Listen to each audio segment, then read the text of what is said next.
Hello everyone, আসসালামু আলাইকুম। আজকে আমি আপনাদের সাথে খুবই সুন্দর একটা নকশি পিঠার ডিজাইন শেয়ার করব। আশা করছি আপনাদের খুব ভালো লাগবে। এবারে প্রথমে আমি একটা গোলা নিয়ে ভারী একটা রুটি তৈরি করে নিব। এবারে এই রুটিটার উপর অল্প একটু তেল ব্রাশ করে কাটা দিয়ে সুন্দর করে একটা ডিজাইন করে নিব।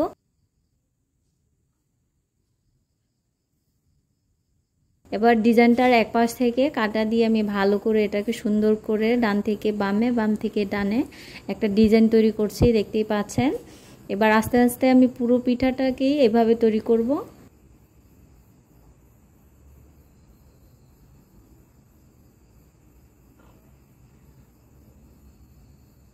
এবার আমি পিঠাটার মাঝখানের অংশটাকে অল্প একটু ডিজাইন করে নিচ্ছি। এবার পিঠাটাকে আরও সুন্দর করার জন্য আমি এর চারপাশের বাড়তি অংশটাকে ফেলে দিয়ে একটা দাঁত কাটুনির সাহায্যে এটার চারপাশ ডিজাইন করে নিচ্ছি। আমরা কিন্তু এটাকে দাঁত কাটুনি বলি, জানি না আপনারা এটাকে কি নামে ডাকেন। আমাদের এখানে এটাকে দাঁত কাটুনি বলে।